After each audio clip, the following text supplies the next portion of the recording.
Today we're going to talk about arc length and curvature, and probably also in the title of this section should be the Frenet frame, the TNB coordinate system.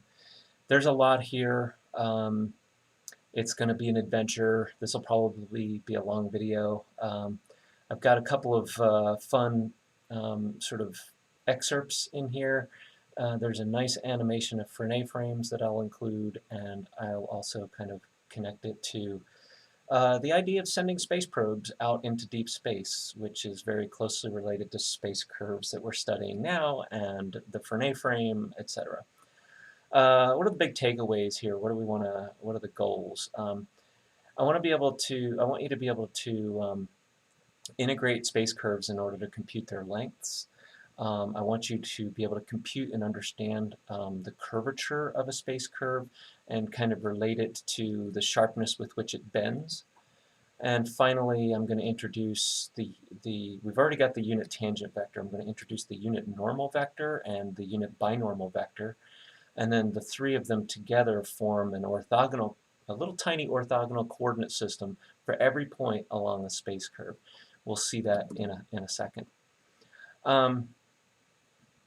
So computing arc length, we're going to see that it's really just a sum of small displacements computed as the speed along the curve times a small time dt, and I've got a little bit of a typo here. This should say a small time dt, because remember, speed has units of, say, meters per second, and time, of course, might have units of second, and when you multiply them together, what you get are meters. And with this integral, we're able to sum up lots and lots of tiny little length segments along the curve to compute the length of some piece of the curve. Related, we're going to talk about the arc length parameterization of a curve. And this is a different way of specifying a location on the curve. Up until this point, to specify a location on a curve, we've been giving just the t parameter t, and we don't really, t we've been imagining as being time. So okay, go to the curve at time 10, whatever that means. A more natural way of locating places on curves is actually to pick a starting point and then say, go 10 miles down the curve. That's the location I care about. Or go 40 feet down the curve. And if you think about it, that's exactly how we mark locations on our highways. We pick a starting location, perhaps, I don't know, imagine that you're driving along Interstate 90 and you hit the Washington-Idaho border. At that point, the mile markers reset to 0. And as you continue along 90, you see mile marker 1, mile marker 2, into Idaho. So if I'm in a car accident, what I'm going to say is I'm in Idaho on Interstate 90 at mile marker 4. And then emergency services are going to know, okay, I'm going to get on the highway and I'm going to go to mile marker 4. And that 4 actually has meaning. It says you're actually 4 miles from the Idaho-Washington border along the highway.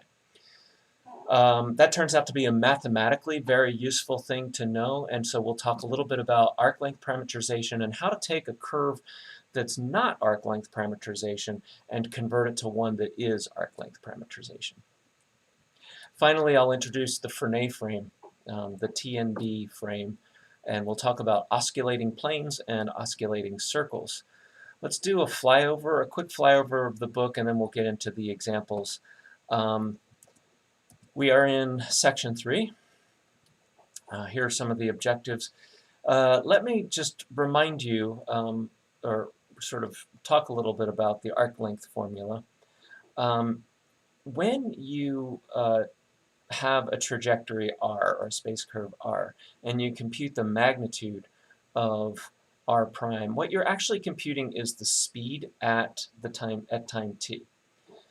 If I want to kind of figure out the length along the curve, what I can do is take these little speeds, the speed at time t times the sort of delta t at time t, and just sum them up along the length of, along that chunk, t equals a to t equals b, and what I get is the length of the curve along that section.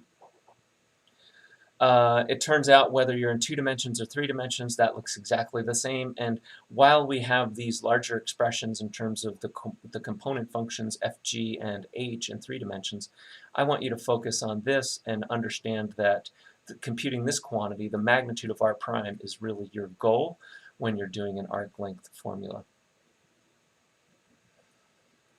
Computing the arc length, let me just walk you through this quick example. So in the first case, let's do the second case. We've got a 3-dimensional vector, 3-dimensional space curve, t cosine t, t sine t, and 2t, along the segment from 0 to 2 pi. So we want to compute how long is that little piece of thread. So if you took that out of the space curve and stretched it out, not pulling, but just sort of laying it out straight, how long would it be? Of course, first steps are to compute r prime and then the magnitude of r prime. And if you do that, you do the component-wise derivative here, and then you take the sum of the squares of the components and the square root. You put that underneath the integral sign, and usually these are pretty challenging integrals. I will say that most of the exercises that you're expected to do by hand in the text and for homework are carefully crafted to work out nicely. So if you're ending up in a place that seems like a total train wreck, chances are you've made an algebra mistake. You might want to jump over to Sage and check some of the intermediate steps, like computing r prime with Sage and computing the magnitude of r prime. And we'll do an example of that later. In this case, you compute the magnitude of r prime. It turns into this. Often there are some nice trigonometric identities that you can take advantage of, at least when you're dealing with a trig trajectory. And it boils down to something like this. Even this is not an easy integral. This integral involves an integration formula, or if you want to dig into it, it's probably going to involve some kind of trig substitution.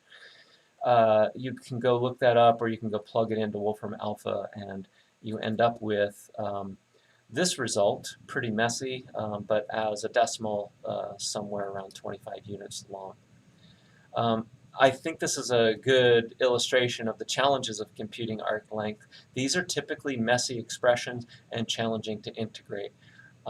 So most of the time in practice, you're actually using a computer to compute these. Let's keep going. Here's another example of doing arc length. Once you have arc length in your pocket, then it's useful to think about the arc length function. And this is akin to, again, going back to the earlier example of crossing the Washington-Idaho border on Interstate 90. You're heading into Idaho, and the mile marker resets at 0. We're going to call that sort of our A. That's where we're starting, is the border. And what we're going to do is we're going to build this integral that has the magnitude of r prime as its integrand, and we're going to integrate from some arbitrary starting point A out to t, and we're going to call that a function. And the beautiful thing about this function is what it's telling me is the distance that you've traveled up to this point t, time, is blah.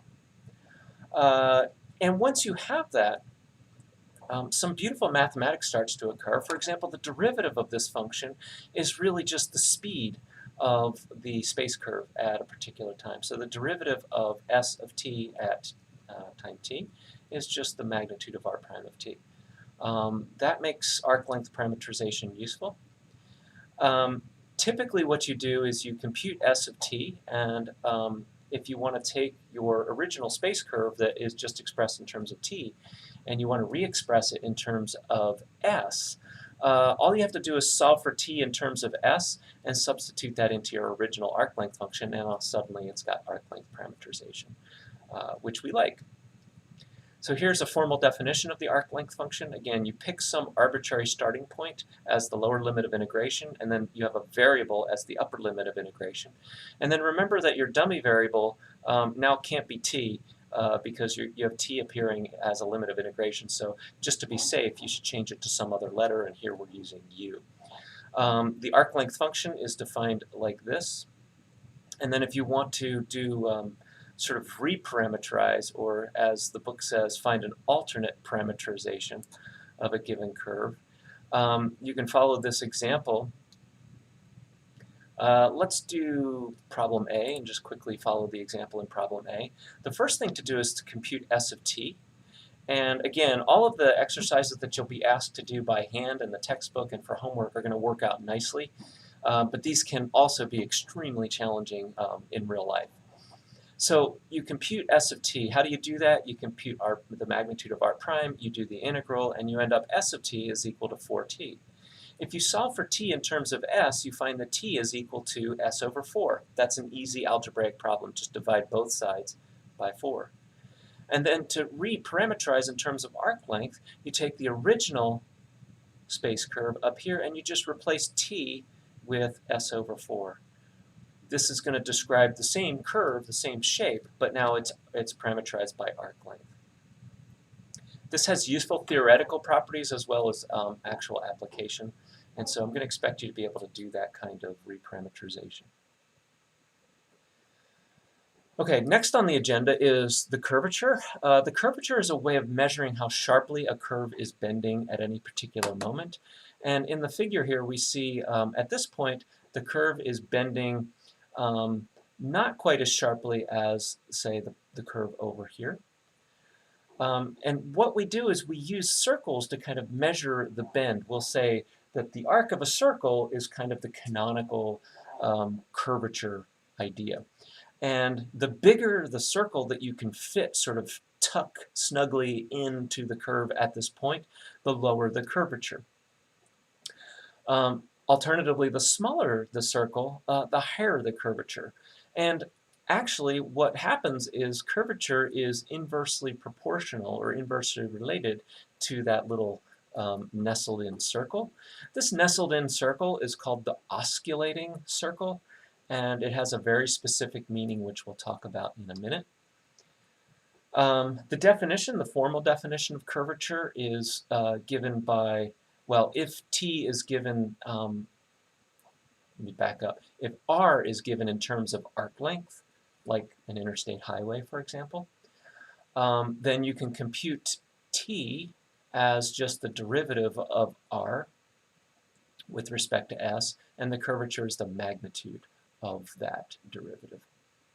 So curvature is a scalar, and don't make a mistake here, this is not a lowercase k, this is a lowercase kappa. Now, most of the time we're not given our curves in terms of arc length in math class. We're typically given them in terms of some arbitrary parameter t. And if you want to use this formula, of course, it requires that the curve be given in terms of arc length. Reparameterizing, as we saw earlier, can be a bit of a challenge. So wouldn't it be nice to be able to compute curvature without needing an arc length parameterized curve? The answer is, of course, yes. And so let's show an alternate formula for doing that. An alternate formula, there are several alternate formulas given here. The one I want you to focus on is this middle formula. The middle formula is beautiful because if you're given a space curve r of t, you can compute r prime of t quite easily and r double prime of t quite easily.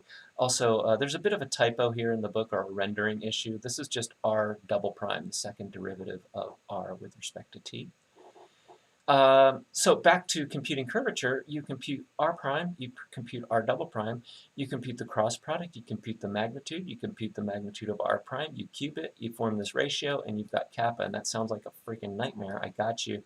But it's actually going to be better than reparameterizing the curve in terms of s. Sometimes this is just impossible, whereas this is generally always possible to do. So I would encourage you to really focus your attention on this curvature formula. The other two, really not so much. Even this one, when I'm given a function y equals f of x, what I usually do is write the space curve for it, r of t, and then I just jump up to this thing here. The proof of these formulas follows from the original definition of the curvature as the derivative of t with respect to arc length. And you can kind of chase it down, but the first thing we note here is we can get dt dt as dt ds times ds dt using the chain rule. We can find the magnitude of dt ds, which we know to be the curvature, as just the magnitude of t prime with respect to t over ds dt. All right, how did that happen? We took the magnitude of both sides and we divided by ds dt. So we solved for the magnitude of this. And we know that dSdt is actually the magnitude of r prime of t. So we get this, and that's the first curvature formula. That's easy enough. Now, if you carry this out a little bit more, if you look at this identity, that this is the definition of the unit tangent vector, and you differentiate with respect to t, it's a bit of a mess. There's product rule, yada, yada, yada. But if you chase it through carefully, what pops out is this identity right here. And then if you take the magnitude of both sides of this identity, and note that since t prime is parallel to n, t is orthogonal to n, and it follows from the cross product identity for magnitudes that the magnitude of t cross t prime is actually just the magnitude of t prime, because t is a unit vector and the angle between them is pi over 2. So you get this really beautiful identity that the magnitude of t cross t prime is really just the magnitude of t prime. And we can take that and take the magnitude of both sides of this equation, and on the right-hand side you get the magnitude of this, because this is just a scalar. It comes out of the magnitude calculation. What's left behind is this thing, which follows from this identity over here. And then there's another typo, or a typo in the text here. This also should have magnitude bars around it on the left-hand side. So this is the magnitude of r prime cross r double prime equals this expression. And then we solve for this expression right here. And then finally we divide by another factor of magnitude of r prime, and we end up with the familiar cross product formula, the one that I really want you to focus on. And then last, if your curve is given as a function y equals f of x, you can simply chase that down in this formula and end up with the familiar formula that you may have learned in Calc 1, I guess. Yeah. So once again, I really want you to focus on this middle formula. That's a really helpful tool. And then the other ones, if I want you to work with the other ones, I'll remind you what the formulas are. All right, let's carry on. I'm not going to go through finding curvature here. I have a couple of examples at the end that I'll talk about. Again, this is a really long chapter, or sorry, section, and there are a lot of different topics that I want to try to hit in a finite amount of time. All right, next on the agenda, we already have a definition for the unit tangent vector. That's just r prime over the magnitude of r prime. We're now going to define two new vectors, the unit normal vector, which we define to be t prime divided by the magnitude of t prime. We start to see a pattern here. And then the binormal vector is simply the cross product of t with n, the unit tangent with the unit normal vector. It's important that you know that the binormal vector is defined as t cross n, not n cross t. So remember that cross products are not commutative. You can't switch them. Or if you do, you're going to introduce a minus sign. So the binormal vector you have to memorize. It's t cross n, not n cross t. And the normal vector also memorize. It's t prime over the magnitude of t prime. This is a unit normal vector. And what's really interesting about these three vectors, and by three vectors I'm talking about t, n, and b, t was introduced in the previous section, is they form a tiny little orthogonal coordinate system at every point on the curve. And this is quite useful in lots of applications. Let me show you what that orthogonal coordinate system looks like. It's called a Frenet frame, first of all. Actually, you know what, before I do that, let's do a quick calculation here. Let's look at computing the unit normal vector and the binormal vector for, say, part B, this 6t plus 2, 5t squared minus 8. Okay, carrying down, here we've got this curve. All right, you want to find the unit normal vector, sorry, the unit tangent vector first, and that's just r prime of t over the magnitude of r prime of t. And you can see these are messy calculations. Next, we want to compute t prime and the magnitude of t prime, and again, this is going to be work. To compute t prime, we've got to compute the derivatives of each of these, which is going to be messy. And then to compute the magnitude of t prime, you've got to square them up, add them up, take the square root. This is a medium difficult problem, but it still kind of works out. We find that the magnitude of t prime is just this, and then to get n, we take t prime divided by the magnitude of t prime, and we get something that looks like this. Observe that t and n are orthogonal. That's a quick way of checking if your calculation is correct. T dot n is orthogonal. T points along the curve, and n points perpendicular to the curve. And then finally, B is T cross N, and here you see the authors using the familiar determinant approach to computing the binormal vector. And brilliantly, this binormal vector simplifies dramatically. So here you have the tangent vector along the curve, you've got the normal vector along the curve, and finally you've got the binormal vector along the curve. And remember the right-hand rule. Put my fingers in the direction of the tangent vector, palm towards the normal vector, thumb goes in the direction of the binormal vector. So it's a right-handed, tiny little coordinate system, T and B. How do we interpret n maybe more physically? If I am going along a space curve like this, right, the tangent vector is kind of tracking along tangent to the curve. What the unit normal vector is telling me is which way the tip of the tangent vector is about to go at this moment. So if I have a sort of a curve going like this, we can expect the normal vector to be pointing in the direction that the tip is about to go, like this. So that's how we decide between this direction as normal and this direction as normal. It's always pointing into the curve as opposed to out of the curve. So remember that. The unit normal vector is always pointing into the turn perpendicular to t.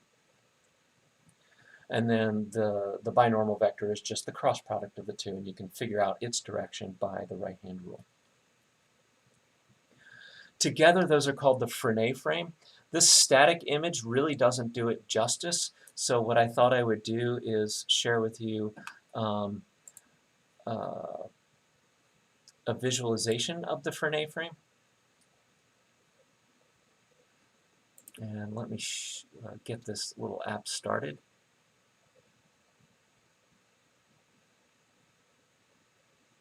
So here we see an animation of the three vectors, the tangent, the normal, and the binormal vectors. And you're like, hey, Schuler, what's happening here? It's just sort of floating around in black space. Let me turn on the curve, and you can see that it's following this curve in space. Now that we see the curve, we begin to understand which are which. Can you look at the three vectors and figure out which is the tangent vector, which is the normal vector, and which is the binormal vector? You could pause and think about it a little bit here. Okay, hopefully you figured that out. You can see that the yellow vector is definitely pointing along the curve. And as it sweeps through, for me, I feel like back here is kind of where I really can tell the difference between the normal and the binormal. It's along this sweep. It's really hard to see what's going on here, but one thing you should note is, recall, is that the normal vector is always sort of telling you which way the tip of the tangent vector is about to bend. And we can see as we're traveling along this section of the curve that the tip is about to bend in this direction. That tells me what the normal vector is. And again, if I kind of advance this slowly, I can see how that's happening. Now imagine the binormal. Put your fingers along the yellow tangent vector, your palm towards the turquoise normal vector, and your thumb is going to point along the purple binormal vector. As this Frenet frame travels through space, at each point you get a different set or a different trio of vectors. And you get this little miniature coordinate system. Let me let's kind of pause it right here, and I can give you a little bit of intuition about about the purple vector. You see how the whole frame is kind of twisting as it travels through this section? That's something that's not at all obvious as you go through it, and that's what the purple vector tells me. So the purple vector does for the turquoise vector what the turquoise vector does for the yellow vector. In other words, the purple vector, the binormal vector, is telling me which way the tip of the turquoise vector, the normal vector, is about to bend. And we can see that it's about to bend, as I advance this, it's about to bend in this direction, and that's what the purple vector is telling me. And as I step, you can kind of see that. Because this normal vector, the turquoise vector, is perpendicular to the curve, the purple vector is kind of measuring how much this particle is twisting around its trajectory as it travels through space. So if this were some kind of spacecraft, the purple vector would kind of tell me how the spacecraft is twisting as it's traveling along the curve. And hence, the binormal vector is actually closely related to something called torsion, which we won't study here, but people that, for example, study spacecraft and things floating through space might study. And as an example of that, I've pulled up a simple animation of the two Voyager space probes as they leave Earth and head out into deep space. This is a somewhat long video. I mean, it's 2 minutes, and the early part is kind of boring, but it does set you up for some really interesting stuff later as the probes interact with some of the planets in the outer system. You should know that engineers and aerospace engineers use planets to accelerate their space probes so that they don't have to carry as much fuel. And you can see two beautiful examples of this, or several beautiful examples of this, with the Voyager 1 and Voyager 2 spacecrafts as they head out into deep space. And in fact, you can see the engineers using the gravitational pull of these large outer planets to actually not only accelerate the probe, but change its direction. So here we go.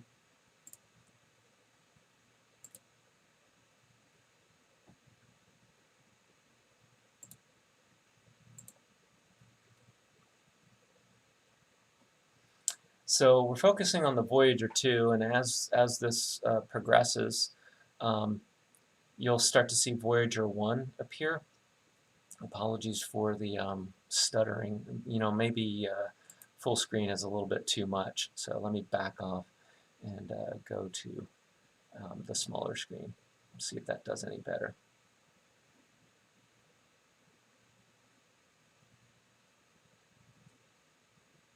All right.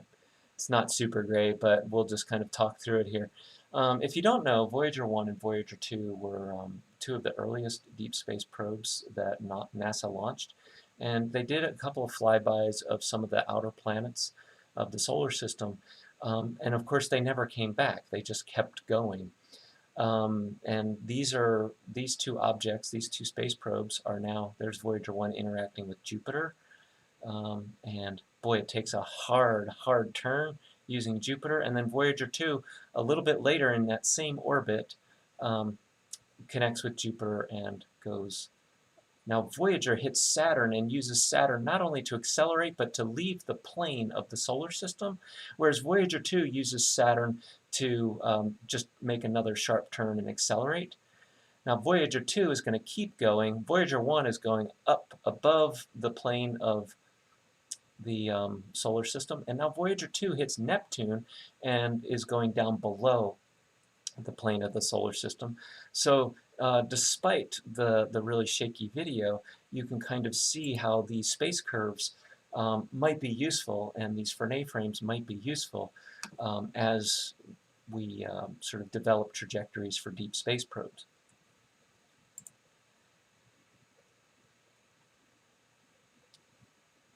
Each of those probes has a little Frenet frame associated with it, a tangent vector, a normal vector, and a binormal vector. And there you have it. All right, now One last big idea, lots of big ideas here, I recognize that.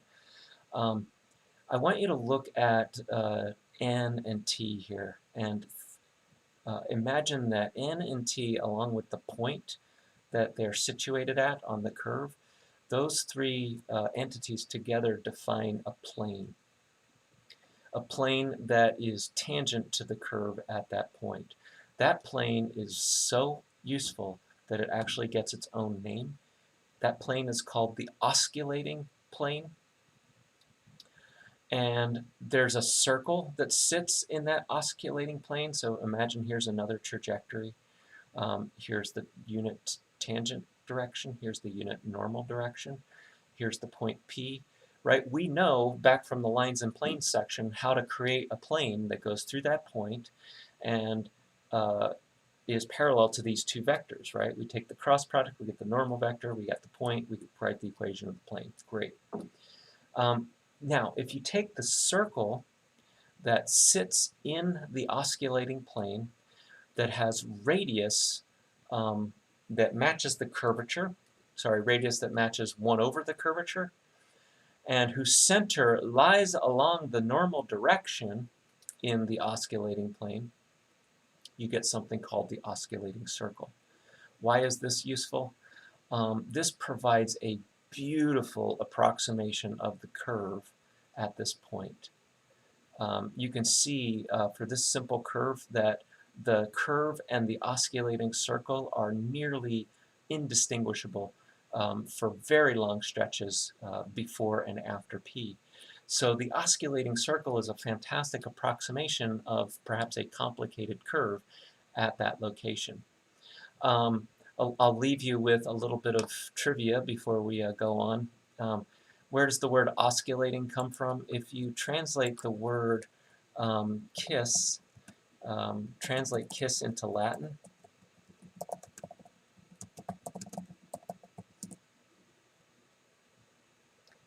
the first hit is this word basium, but the second hit down here is osculum. So a kiss in Latin is an osculum.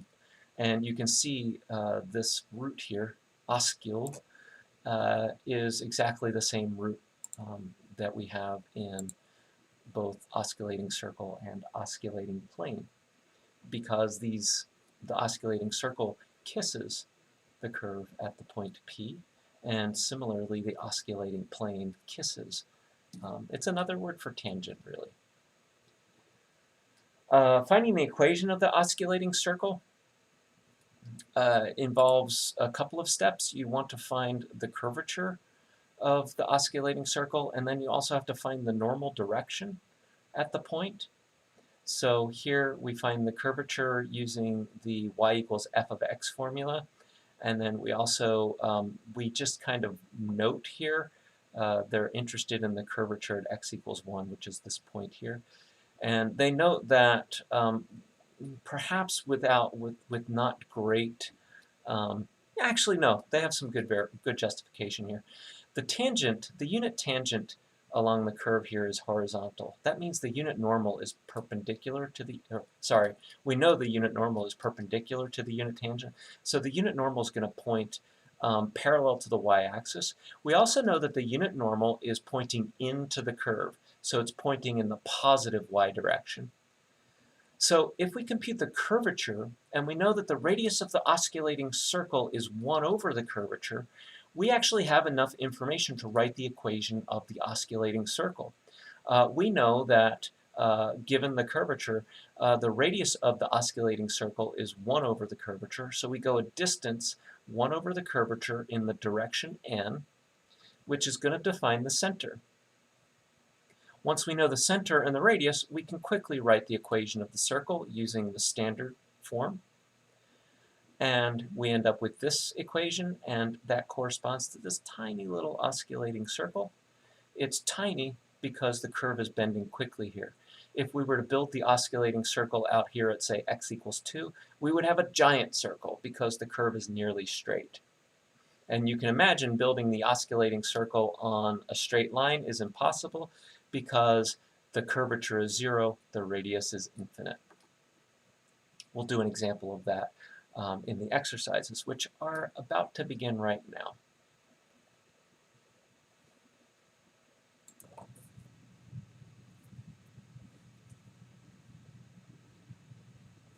Okay, let's talk a little bit about the first exercise, problem 104. I've got these over in my notes here. So in problem 104, you're asked to compute the arc length of this particular chunk. The visual here is just a sketch of this curve over the segment 0 to pi. Remember that arc length is always just the integral over the parameter range t. So here we're going to do the integral from, what's the parameter range? 0 to pi. And we need to compute r prime. R prime is simply 2 cosine t, and then 5 in the middle, and then minus 2 sine t. And then we need to compute the magnitude of r prime. And that's going to be the square root of the sum of the squares. So 4 cosine squared t plus 25 plus 4 sine squared t. And I will say, again, when you're doing book exercises, they're usually built to work out nicely, and we can see that things are working out nicely. I'll use my rainbow pen here to emphasize that we've got a 4 cosine squared and a 4 sine squared. That's going to collapse into just a 4 using the Pythagorean identity. And then 4 plus 25 is 29, and we end up with root 29. You know, not the most beautiful number in the world, but I've seen worse. Square root of 29.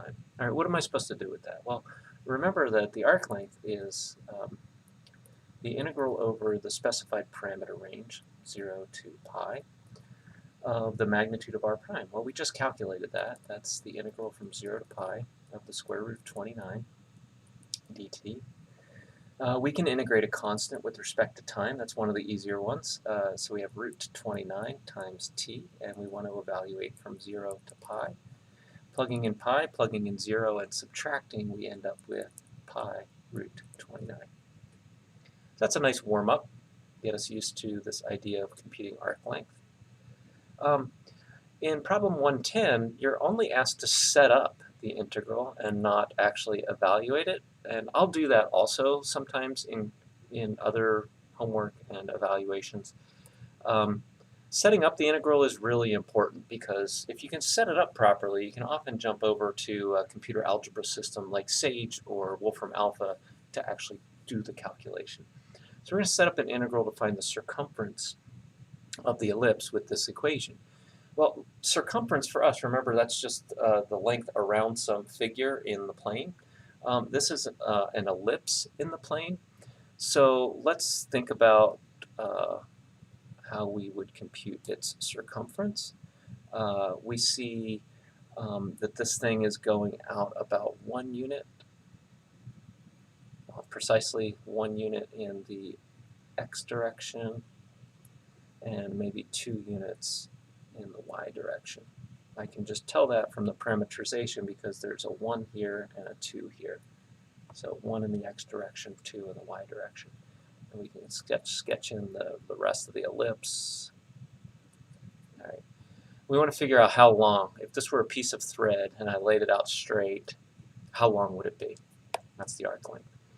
Well, in this parameterization, how do we go one complete traversal of the ellipse? Well, think about it a little bit. If you're here at the point 2, 0, that corresponds to t equals 0. I'm sorry, 1, 0. That corresponds to t equals 0. Up here, you're at 0, 2, and that corresponds to t equals pi over 2. And if you keep going out here, this is t equals pi. This is t equals 3 pi over 2. And then finally, you're back at the beginning. You've gone around exactly once. You don't want to have too short of a parameter range, because then you're not going to have the full circumference. And you certainly don't want to have it too long, because then you're going to count parts of the curve twice or more, and that's not good either. So one traversal corresponds to the parameter range 0 less than or equal to t less than or equal to 2 pi. So it's important to figure out what the parameter range is if we're going to compute the correct arc length. All right, so we figured out the parameter range. Let's compute r prime, because we know that we need the magnitude of r prime. R prime is just the derivative component-wise, so minus sine t, 2 cosine t, and 0 in the last slot. So this curve is sitting in the xy plane. There's no k component. The magnitude of r prime is the square root of sine squared t plus 4 cosine squared t plus 0, like that. Now, you can't get carried away with Pythagorean identity. I could pull out my rainbow pen here and underline these, but it's not going to help. I don't have a 4 here, right? And so I cannot apply the Pythagorean identity. I'm just stuck with this particular expression. So the length, or the circumference, which we'll call c, is the integral from 0 to 2 pi, the full parameter range of the magnitude of r prime, in this case sine squared t plus 4 cosine squared t square root dt. That's a hard integral.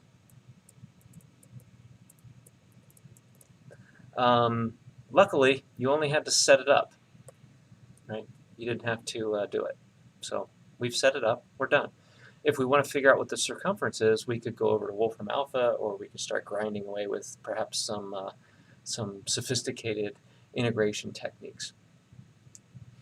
All right, in problem 118, we're given this trajectory, and we're asked to find the unit normal vector.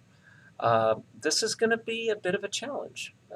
There's some work here, and I want to show you that you can't really shy away from the work. When I'm asking you to do these things by hand, I want you to grind it out. So to find the unit normal vector, we first need to find the unit tangent vector. We need to find t, and we'll recall that t is the magnitude of r prime. Sorry, it's r prime over the magnitude of r prime. So we've got to do some of that work first.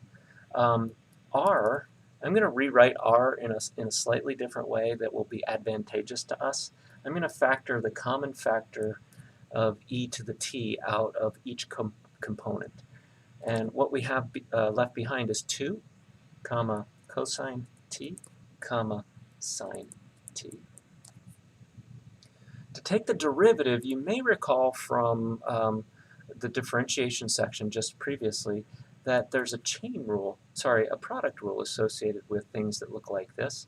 And I can take the first times the derivative of the second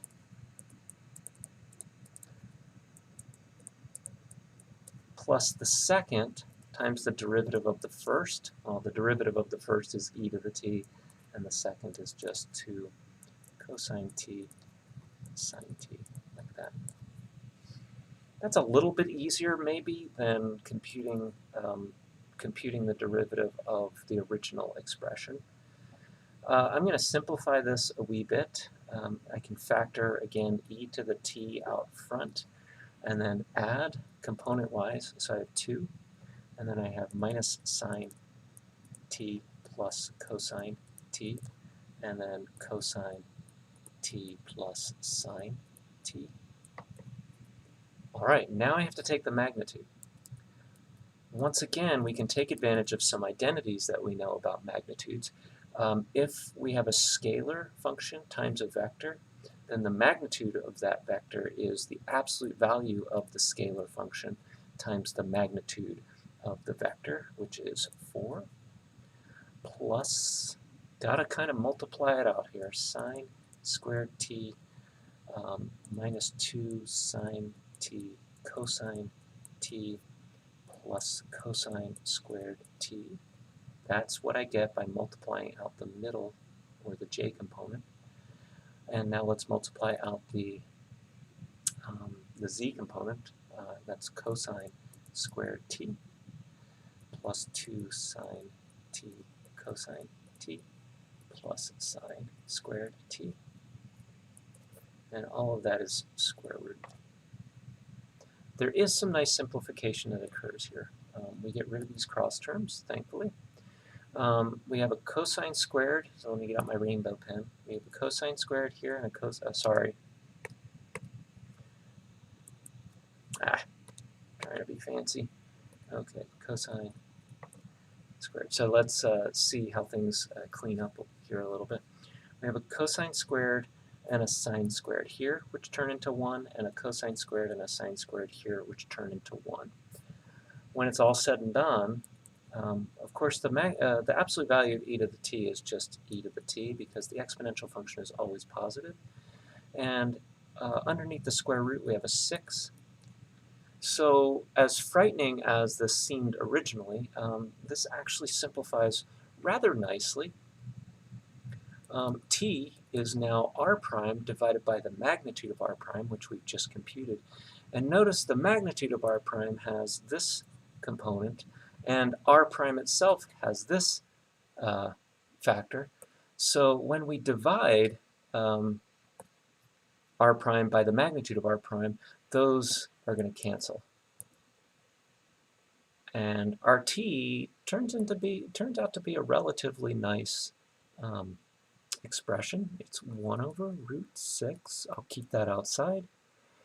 0 minus sine t cosine t. So there's a calculation that I would expect you to be able to do.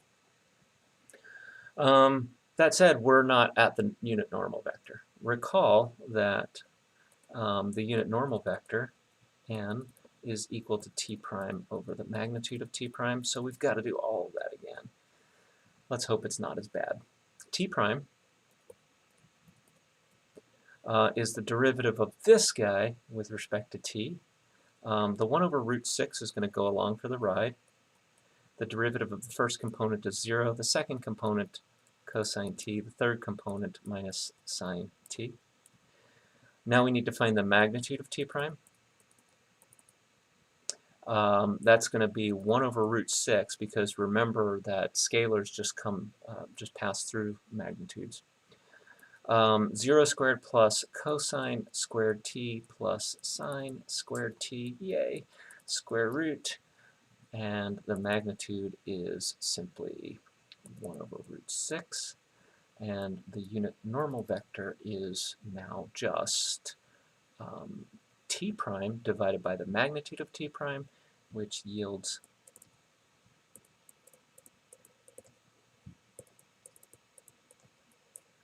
that vector. Notice that's a unit vector. You might also notice that it is orthogonal to t. How can we see that? Again, that's not part of the problem, but notice that t dotted with n is equal to 0. Just carry out that dot product and you'll see that. You could also compute b if you wanted to. You could do b is equal to t cross n. I'll leave that to you as an exercise. All right, problem 126. I don't know why these are kind of reversed, actually, because here we're asked to find the unit normal vector, and along the way we had to find the unit tangent vector. Here we're just asked to find the unit tangent vector. Mostly I just want to do this to give us some practice for finding t. All right, so t here, recall that t is r prime over the magnitude of r prime, so we've got to start computing all the bits. R prime is 2 cosine t, 5, and minus 2 sine t, and the magnitude of r prime is 4 cosine squared t plus 25 plus 4 sine squared t square root. Another Pythagorean identity coming to our rescue here, and we get the square root of 29.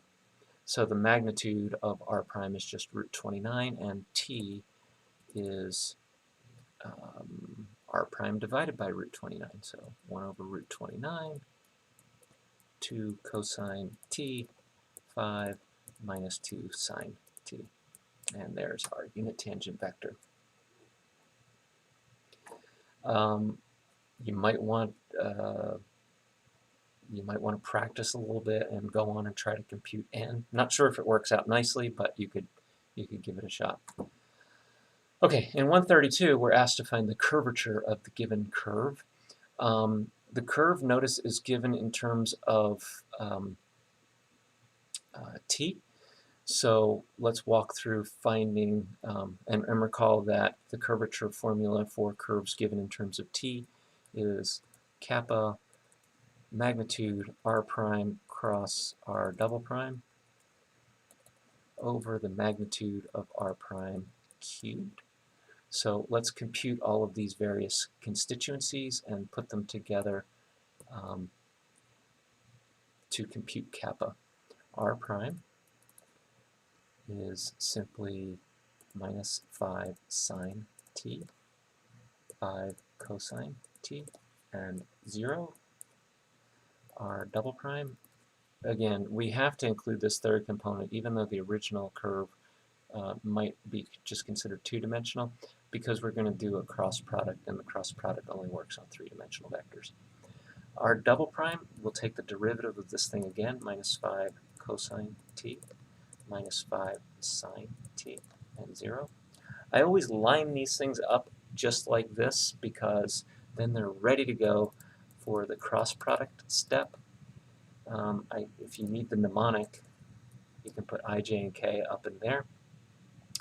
The I component is going to be 0 because we blot this out and we do this little determinant, and this column of zeros wipes out the whole I component. Similarly, the J component, we blot out this column, we have this, and the zeros blot out the J component, and we're left solely with a K component. That makes sense, right? Because this is a plane curve. It sits in the xy plane. So the cross product is going to point in the z direction. So let's do the z component. We blot out the column of zeros. We get 25 sine squared plus 25 cosine squared, which works out to just be 25 because of another friendly Pythagorean identity. They're everywhere, folks. Now we need the magnitude of r prime. And the magnitude of r prime is just the length of this vector, which is 25. We also need the magnitude of r prime, all the pieces. The magnitude of r prime is the square root of 25 sine squared plus 25 cosine squared, yet another Pythagorean identity.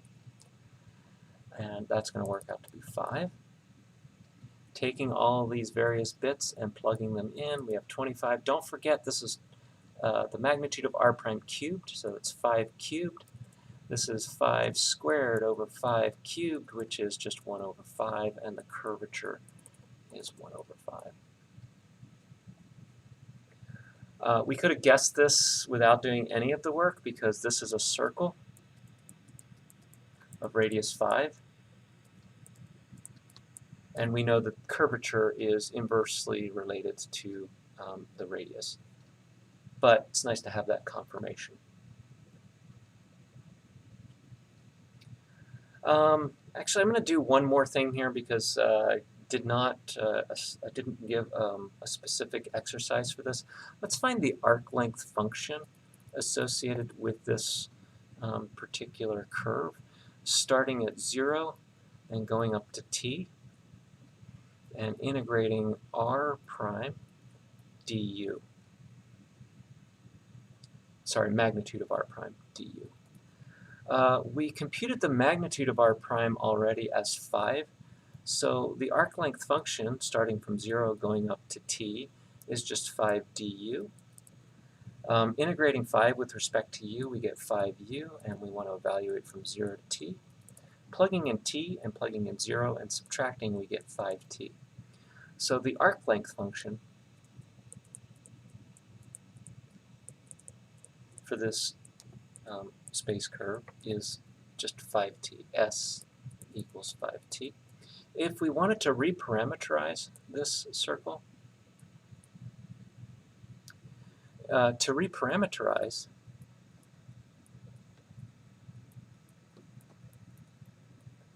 by arc length,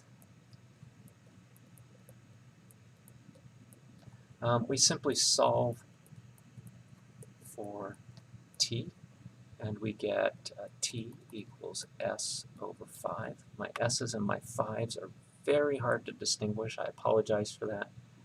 And then substitute into the original curve. So then we get r of s is, replace the t's with s over 5, and we get 5 cosine s over 5, trying to really make my s's and 5's distinct. And then we have a 5 in the middle, and then, what is it? 5 sine s over 5, like that. So many 5's and s's. And that would be an arc length parameterization. So, for example, if I'm sitting on the curve and I go a distance s from my, I go a distance 0 from my starting point. Here's my starting point, say right here. I go a distance, I'm not anywhere. Now, what's the circumference of this circle? We know that the circumference is given by 2 pi r, not the r of our space curve, but the radius, capital R. So in this case, the circumference is 2 pi times 5, aka 10 pi. All right, where are we if we go halfway? Like, how do I tell somebody to get over to, say, this point? Well, I tell them to travel a distance 5 pi along the circle. So here, go 5 pi units along the circle. Well, how do I find that location using my arc length function? I compute r of 5 pi, and I get 5 cosine. All right, cosine of 5 pi over 5, right, because that's s, 5, and then finally 5 sine 5 pi over 5, like that. Now, what's 5 pi over 5? It's just cosine of, it's cosine of pi, which is -1, so we're -5. And then we have a 5 here in the middle, and then we have a 5 times 0 in the last slot. So where are we? We're sitting out here at, I guess I should be really careful here to note that this is the circle in, where does the circle live? It lives in the ij plane. Oh, and actually I made a little typo here.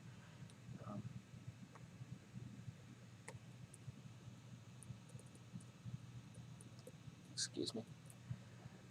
And we don't need this, we don't need this, that. Okay, we're good now. 5 and 0. Okay. And we're sitting out here at -5 and 0. So we can see how this arc length parameterization is consistent with the idea of circumference of a circle. So go this far along the circle, that's where you're going to be, and that's how we locate ourselves on this space curve. Last exercise, we're going to talk about osculating circles of an ellipse given by this equation. Because I know that osculating circles and planes involve working with, sorry, not planes, just oscillating circles involve working with curvature, I'm going to rewrite this curve in terms of a space curve. So if we write this in standard form, we see that this is really x squared over 2 squared plus y squared over 3 squared equals 1. That's the ellipse in standard form. Once I see that, I see that the major axis goes along y and the minor axis goes along x, and we can write a parameterization of this ellipse as 2 cosine t, 3 sine t, and if we want to really be pedantic, we'll say that its z component is 0, meaning it's sitting in the xy plane. Okay, if I want to find the osculating circles of this ellipse at these various points, let me sketch this ellipse for you. Okay, so we're going out 2 units. Yeah, we got 2 units in the x direction and 3 units in the y direction. And we sketch the ellipse. It looks something like this. And we are interested in this point and this point, 2, 0 and 0, 3. And we want the osculating circles at those 2 points. Well, remember that the radius of the osculating circle is the curvature at that point. Sorry, 1 over the curvature at that point. So we're going to have to compute kappa, and I'll remind you that that's r prime cross r double prime over the magnitude of r prime cubed.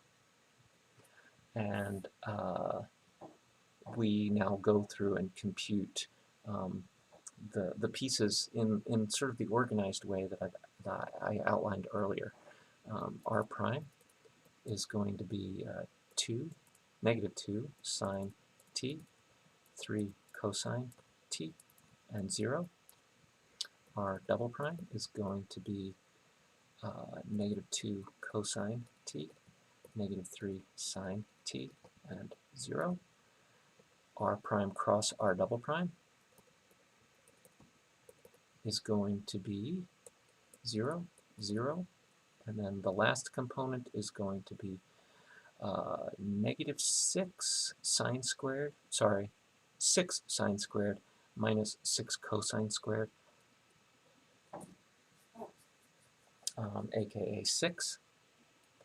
The magnitude of r prime cross r double prime is simply 6. The magnitude of r prime, which we also need, is this bit up here, 4 sine squared t plus 9 cosine squared t square root. Now note, again, not a Pythagorean identity here. You're stuck with this complicated magnitude. But given that magnitude, we can now quickly compute the curvature as 6 over the quantity 4 sine squared t plus 9 cosine squared t to the 3/2. And you might say, hey, where did that 3/2 come from? Well, I've got a 1/2 here and I've cubed it. So that comes together as 3/2 in the exponent. This is kappa as a function of time. Now, we're interested in knowing kappa here and here. So we first have to figure out what time corresponds to this point and what time corresponds to this point. Well, when t equals 0, we're clearly at the point 2, 0, so this is t equals 0. And when t is equal to pi over 2, we're up here at this point. How do I know that? I know that by guessing and plugging in those t values and hoping that they match up with the coordinate values that I expect at those 2 red locations. So let's do the osculating circle at t equals 0.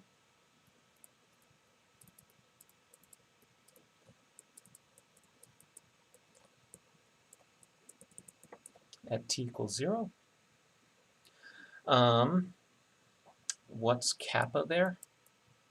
Kappa of 0. We plug 0 in for t here, and we get 6 over, that's 0, that's 9, we get 6 over 9 to the 3 halves. 9 to the 3 halves is really just 3 cubed, so that's 3 cubed. That's 2 over 3 squared, or 2/9. And so the radius is 9/2. Okay, so we know that the radius of this osculating circle is 2.5. So the center, where's the center of the oscillating circle? Now we have to bring to bear our knowledge of the unit tangent vector and the unit normal vector. Which way is the unit tangent vector pointing at this point t equals 0? I'll sketch it in there, maybe as green. It's pointing in this direction. And we know that the unit normal vector therefore points in this direction. And therefore the center of the circle lies somewhere off in this direction. We don't know where, but it's in that direction. And we kind of do know where. We know that it's 2 units, 1, 2.5 units in the normal direction. So that's the center of the osculating circle. What is that in terms of coordinates? It looks like it's minus what? Minus 1/2 and 0. So the center, and you might want to go through that again to convince yourself of the reasoning. The center is at minus 1/2 and 0.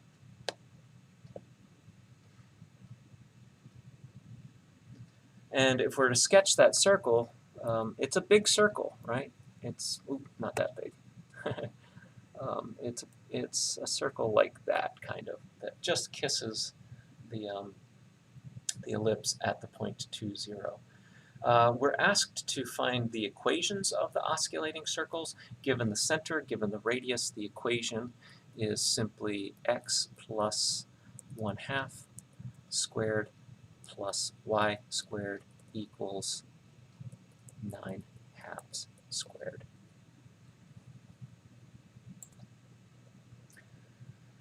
Okay, wouldn't be a lesson without a bit of a visualization, so let's go over and confirm that this is the osculating circle by looking at a visualization in GeoGebra.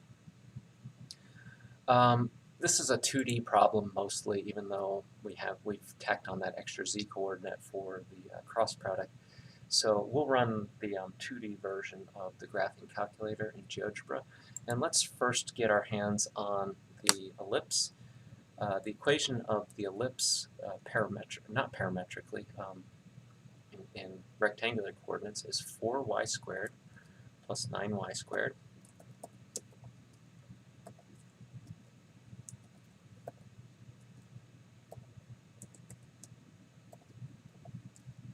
equals 36.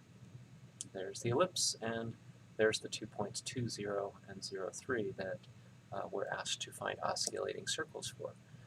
So that's the base curve. The osculating circle has this equation. The osculating circle at 2, 0 is x plus 1/2 quantity squared plus y squared equals 9/2 squared. And it looks like I've got a typo in here, maybe. Let me just double check. Let me pause while I do that. Okay, not a typo. Mistake. One of the reasons it's nice to sort of come at a problem from lots of different angles. Probably if you were following along, you noticed this. 9/2 is not 2.5, it's actually 5.5. 5.5. So we've got to go back 5.5 units from this point. So that's 1, 2, 3, 4, 5.5.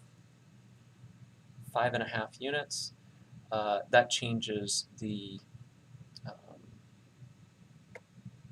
that changes the center to be minus, oh good lord, 2 minus 9 halves. That's going to be 4 halves minus 9 halves is minus 5 halves.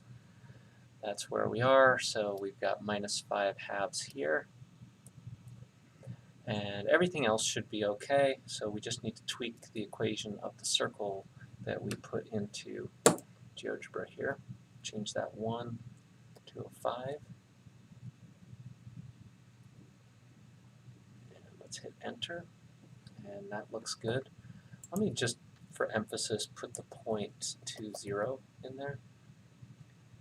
And we really begin to see how well the osculating circle, which is quite large relative to the base curve, how well it approximates. Look how well it approximates the ellipse near the point A.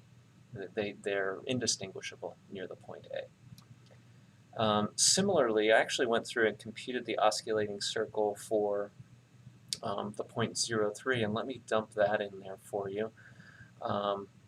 So you don't, this would be something that you can verify. I found that the curvature there, well, let me just write it out here. You can check on your own. At 0.3, I get curvature of 3/4. Therefore, the radius is 4/3, and the center is going to be 0 and 5/3. And if we plot that, well, let me give you an equation first. So that's x squared plus y squared minus 5/3. Sorry, not y squared. Y minus 5/3 quantity squared equals 4/3 squared. If we drop that equation on the GeoGebra sketch, x squared plus the quantity y minus 5/3